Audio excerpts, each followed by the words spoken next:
This is Mr. Gillum, and today we're going to be using percent in the real world. Okay, so we're going to be looking at some word problems here and when percent might actually happen in your actual life. What we're going to do is this. We are going to solve the problem, and we're actually going to do some rounding today. So always important to look at that answer. We're going to round to the nearest tenth, which tells me that we are using decimals. Okay, we're going to use decimals today. All right, and so it says a small bag of flour weighed 13 ounces.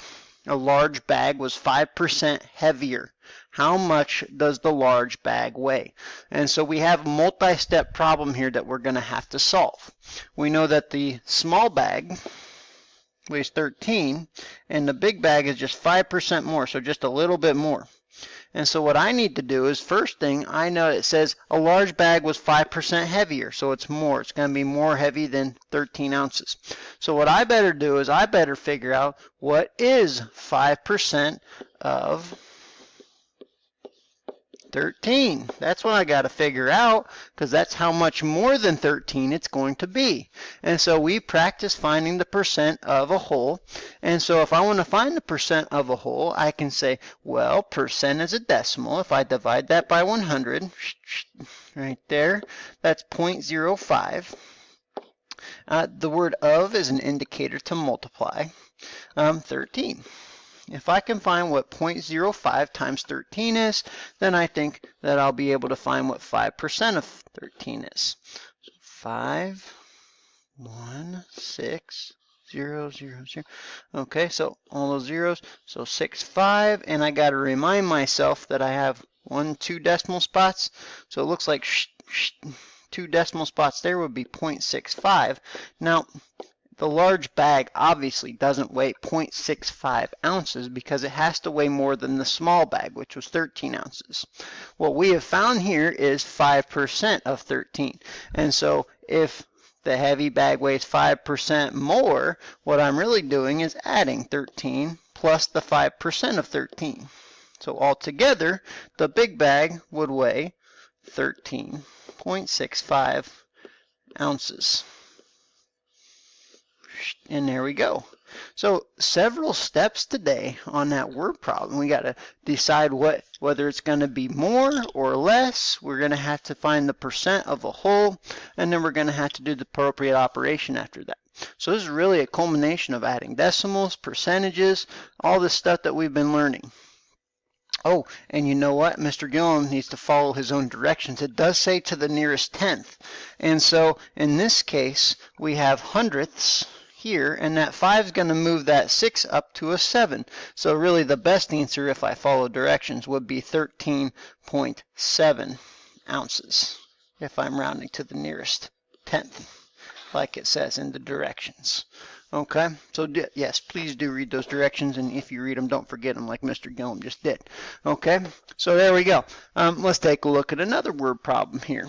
It says that a loan company, people that are giving out money, charge 35% interest on every dollar borrowed. And so maybe we're not sure what interest is. I don't know if we're familiar with that word or not. But when we have interest, when the bank gives you money, you have to pay it back. But because they're being nice to you and they're letting you borrow the money, say they give you $100, they say, well, I'll give you $100 now, but you have to pay me back plus interest. And so the interest is the money that they make for letting you borrow. And so when they let you borrow 100, you have to pay them back more money than what you borrowed. Okay, so a loan company charged 35% interest on every dollar borrowed. I would say don't go and get a loan from that company. If a person borrowed $177, how much would they end up having to pay back? Okay, well, if the loan company is charging 35% interest, then I better figure out what 35%, what I'm thinking in my head, I got to figure out what is 35% of 177. So again, we have a percent of a whole. And so if I were to figure out what 35% of 177 is, I would of course change the percent to a decimal, 0.35. My indicator word here of means multiply, and then 177. So let's multiply 177 times 0.35. see what we get here.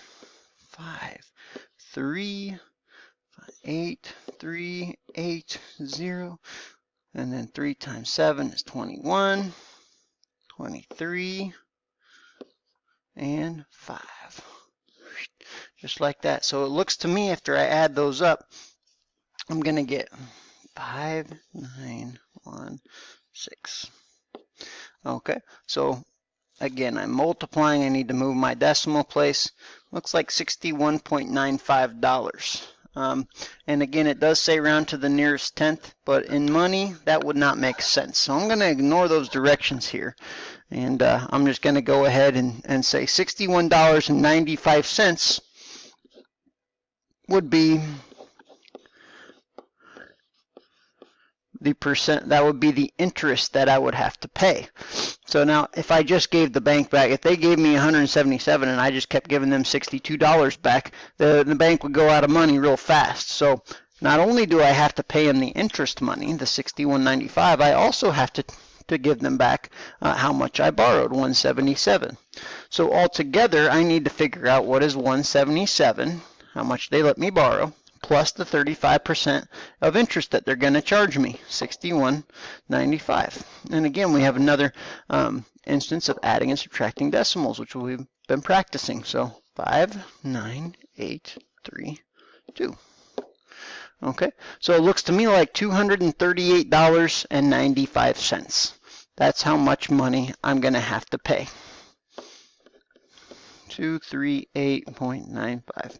And I would round to the nearest tenth, but when we're talking about money, the nearest hundredth, obviously, for cents would be more appropriate. I got just a couple more here. This one says that a plant was 46 centimeters tall. After a month, it had grown 7% taller. How tall was the plant after a month? Okay, well, it looks to me like it's getting bigger, it's growing, so before I can do anything, I need to figure out what is 7% of 46, because that's how much it's going to grow the next month. So I got to figure out what is 7% of 46. And so when we find parts of a whole, we're going to change that to a decimal, and I can tell you that a lot of times I see students think that 7% is just 0.7 or 7/10, but that is incorrect. If I move the decimal, it would be 0.07, which makes a big difference in our answer.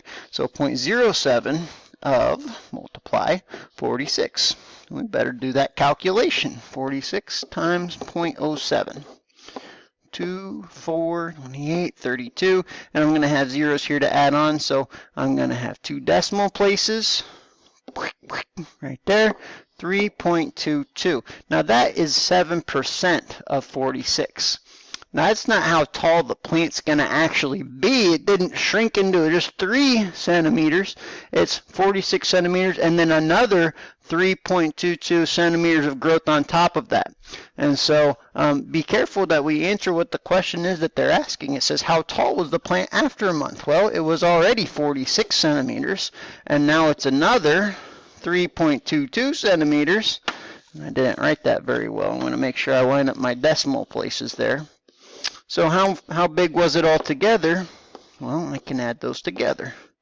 Looks like about 49.22, and I'm going to write this as my answer here.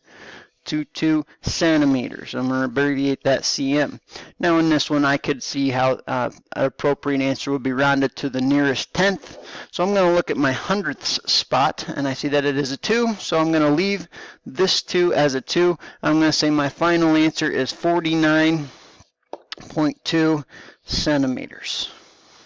I can even put approximately in front of that as well if I would like, because I am chopping off a little bit of my decimal. Okay. Let's do one more, and this one says that Ned created a video that was 40 minutes long, but he cut it by 8%.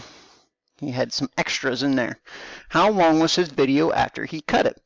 Okay, well, I know that it's not going to be 40 minutes because he's cutting things out. So to me, that sounds like a subtraction problem.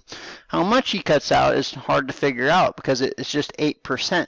So what I need to do before I do anything is I got to figure out how much he's cutting out. So I better find what 8% of 40 minutes is, because that's what he's taking away.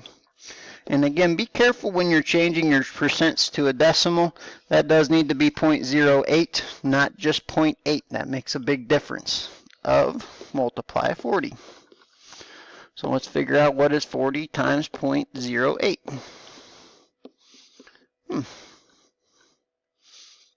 Definitely didn't do that right. Try that again. 0, 3, 2. There we go. Okay. And I would add the next line on here, but it's just going to be zeros because I'm taking 0 times everything. So I see I have two decimals. That's where I'm going to move it. 3.20, but really that's the same as 3.2. That represents 8% of 40. That does not represent how long his video is going to be at the end.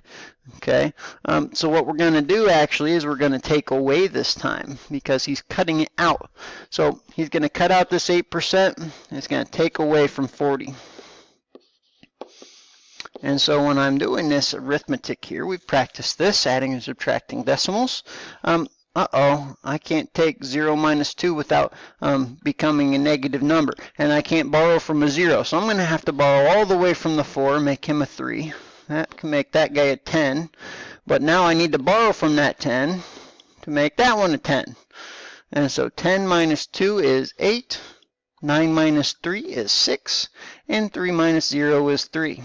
36.8 minutes will be the length of his movie. And that is already rounded to the nearest tenth. So 36.8 minutes would be our best answer. Okay, so it's multi-step today. We're going to have to find the percent of a whole and then determine whether it's increasing or decreasing and do a little arithmetic. So that's it for today. Hopefully you can solve some of these real-world problems.